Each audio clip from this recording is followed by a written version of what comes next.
So it's been a bit, and I wanted to talk about a few wines while I'll open up a wine type I haven't had in a long time. And I specifically went to Prince and Corkscrew for this wine. So let me just pop it in port and we'll talk a little bit about it. So this, first of all, is Chateau Lafite Teston, and it's not Lafite Rothschild, which is a first growth Bordeaux. This is a Madiran, southwest France. So not a very well-known region, not a very well-known grape. This is specifically predominantly made from a grape called Tannat, a very tannic grape, big and bold mostly. I feel a little low on acidity, but overall it's supposed to be a very tannic and make a bold wine. This is Vieille old vine. We'll see how it tastes. Haven't had that many great Madirans, but I've never had a bad Madiran either. Sometimes I'd say they just taste a little bit flabby, very big, but not enough acid to counteract some of that bigness. But let's see. It's been a bit since I've had one. This definitely has color. This is a 2017. I don't know much about the vintage of Madiran. No one's really rating and tracking a lot of that. This is from Prince and Corkscrew, I'm pretty darn sure. I could actually smell it already. Definitely has like a rustic smell. Not bad. Immediately it's just black raspberry. If I had one thing to say right now, it's black raspberry. There's definitely some unique aromas. When I say unique aromas, I don't mean they're unique aromas. I mean that the combination of these aromas are unique in this glass of wine for this type of wine, because I don't have that much experience with this, and it's been a long time since I've had a Madiran. What is that? There's, dare I say, a very rare ripe tomato. A little bit. Black raspberry, really ripe tomato. I know that sounds odd, but it's there. I mean, I can't deny what I'm smelling there. Definitely some herbal component.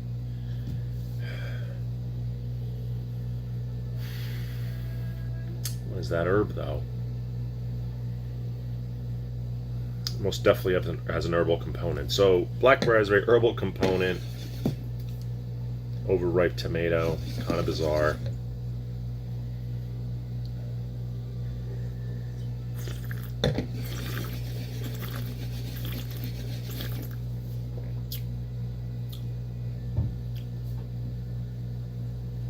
It's actually pretty good. The black raspberry absolutely is on the palate. There's definitely an herbal component. Fresh herbs like thyme, marjoram. Definitely not on the rosemary side, more the other ones. Oh, a basil thing going. And black raspberry. And the tomato, absolutely just an aroma. Definitely no taste.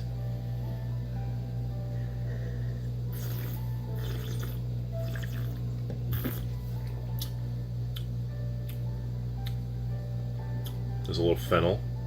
I'm getting a little fennel now. It seems like it's opening up more and more by the second. I think this should have been decanted. This absolutely should have been decanted, because now I'm getting fennel and anise. From France, by the way. I think I didn't say that, but yeah, more herbs are coming out. The alcohol's not very high for a grape that is supposed to be a little bit bigger.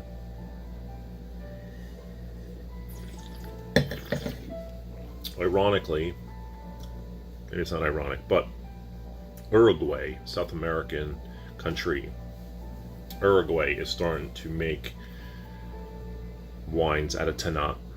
They don't call it Madiran, obviously. They're calling whatever they're calling their wines, but they put Tannat on the label, I think.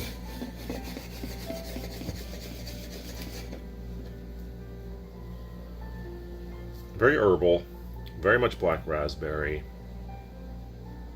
Some dark cherry, a dark cherry, dark raspberry. That's the best fruit that I can tell you about this.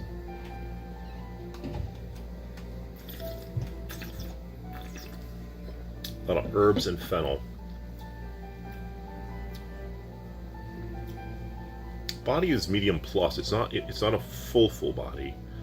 Looks fuller body, but the alcohol is restrained. It's in good balance. The acidity is a little bit medium minus. The wine's very good. Tannins.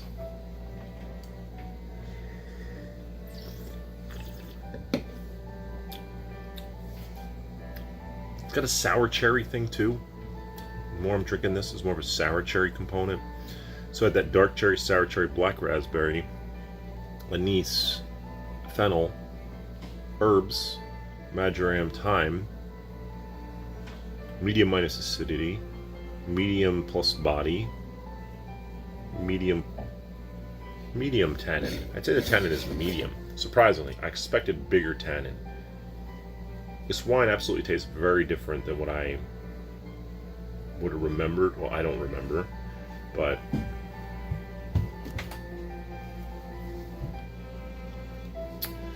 hard to rate this. I don't know the price either. I don't know the price.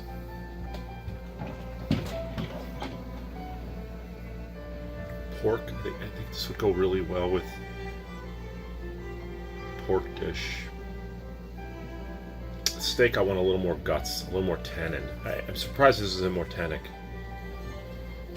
It's more herbal than it is big, unctuous fruit for sure. Very French. How else do you say it?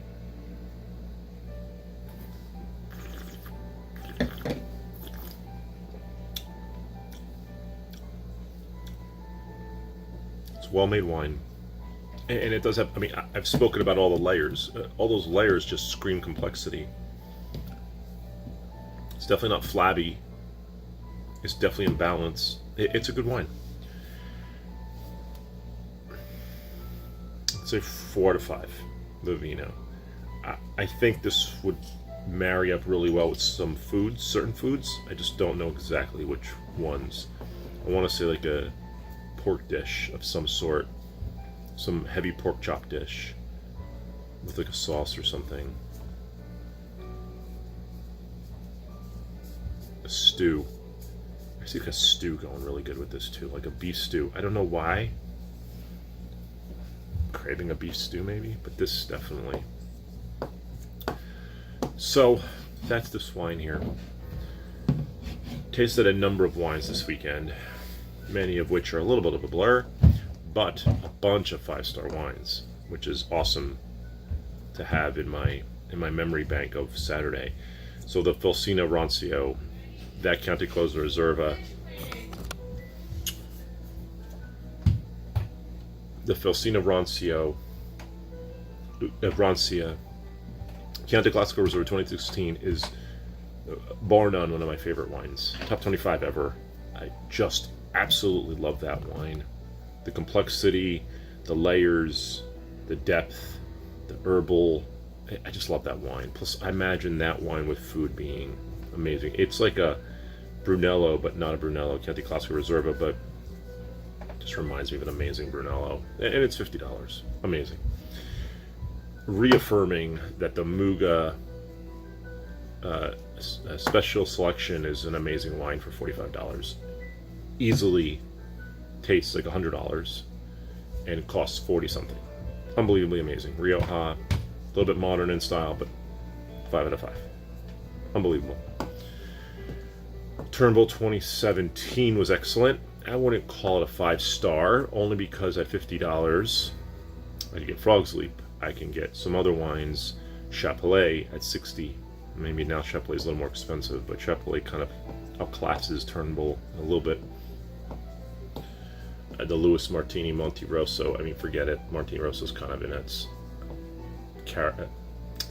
category of its own. And as far as other cabs, I can't think of any offhand, but in that $50 range that are better than Turnbull, but there definitely are. So it's just not a 5 out of 5 for that price range, but an amazing wine. And then I had Dun Vineyards Howell Mountain 2012 cab, and it was absolutely a 5 out of 5.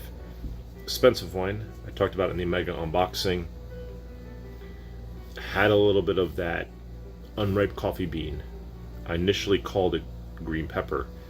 As that wine decanted, it just showed elegance and layers of complexity from Howell Mountain. And when I looked up Howell Mountain, it was classic Howell Mountain fruit. Just the way it just felt. It even had this Bordeaux-esque thing going, where it had this scorched earth thing going, which you don't ever get at a Napa. It was the closest thing that I've had at a Napa that reminded me of Bordeaux, with an unctuousness but a complexity of Napa. It was really cool. Really great wine. A lot of money. $140 something. And it was a 2012 vintage, so really great wine. Definitely needed a few hours of decanting before it really expressed itself. At first, I was more in that 4.5 out of 5. 4.5 out of 5. Because right off the rip, it was a great wine. I could just tell. It was classy. And it was going to show something. And after a few hours decanting, even more than a few hours, it showed itself. So, really great wine. So 3 5 out of 5s there. The Valderies 2017, 4.5 out of 5. Just great wine for the price. Had a number of other wines, but those were probably the most memorable. That were all on that really high level. Yeah, those were the ones most memorable. So I'm gonna have this wine with some cheese, not a meal tonight. I think with cheese this may express itself a little bit better. I absolutely believe with some aeration and some decanting, this wine will only get better. I might decant just a little bit of it and cork the rest for tomorrow. See what it shows me tomorrow. So a very long video for just one wine, but I did want to have an update on some of the wines from Saturday. It's now Tuesday. So been drinking some brandy, some Greek brandy, Madiran Private Reserve brandy. So brandy being made from distilled grapes, and then in this specific brandy they add some sweet wine from the island that my parents are from, Samos. But this is definitely more of a higher level, well, the highest level of Madiran that they make. The low level is a little rock gut like, kind of like the very, very low ends of cognac. Probably the highest expression of brandy in the world is probably cognac, and brandy being distilled grapes. So when you distill certain things, it's how you get the name of things. And then distilled grapes is called brandy. When you make that in the specific area of France called cognac, it's called cognac. When you make it in a specific place called Armagnac, which is actually older than the region of Cognac, France. This is Armagnac, France. They call it Armagnac. I ironically have a 1976 Armagnac, so the Armagnacs really, really need a lot of aging. They're only distilled one time. Cognac's distilled twice. How they distill them is in a column still or a copper pot still. Those just offer different levels, but then they age them in barrel for a very long time. Typically, the longer you age one of those, the softer it gets, the more complex it gets. It's not always the case, but I believe Armagnacs get far better with age, as I do with cognacs. The really, really old ones just have a quality to them and a complexity to them that is awesome.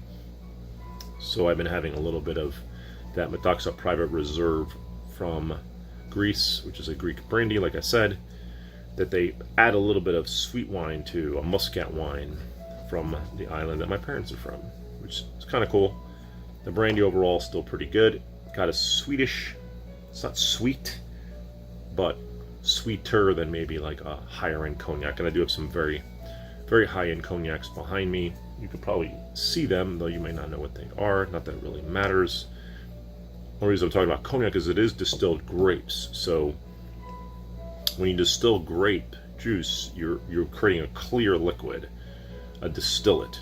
When you distill blue agave, the plant, it looks like a cactus. It's not a cactus, it's a succulent. Out of tequila, that's the region in Mexico, it's called tequila. You can't make tequila in anywhere else. It is protected. You can't make vodka. You could pretty much make anywhere. There's no protection on the word vodka, but it's protection on the word tequila, protection on the word port that they make out of Portugal, protection on the word bourbon. Bourbon whiskey has specific rules, and it doesn't mean Kentucky. It just means certain ways of making it. And I think it is United States, because they've made it in a number of places in the United States. Bourbon whiskey. Scotch whiskey can only be made in Scotland. Irish whiskey can only be made in Ireland. So there are certain rules that govern these distillates. Rum, certain rums, what's that one called? RHUM, rum Clement, I think. It's made from sugarcane juice. And then regular rum. But rum you can make anywhere. There's no rules governing. As long as you're following the general rules of rum, you can make it. They're making rum in Tennessee, so you can use that word. But using the word Scotch, tequila, bourbon, cognac, Armagnac, specific. They make what's called a lambic brandy in California. They try to use the cognac, the similar ways that they would make it in Cognac, France, and it's got a certain complexity. Anno Domini, I think, is the one. Is it that the one place? It might be. But they make some very complex brandies out of California. Absolutely. If you're into that type of stuff. So, just looking up front of me at some of the other liquors. Gin is not governed. Certain gins are governed. Geneva gin, London gin, London dry gin. You can only do in London. But gins are made all over the world, for sure. Vodkas are made all over the world. Whiskey is made all over the world. But the type of whiskey, bourbon or Scotch whiskey, those are governed with certain rules, certain places.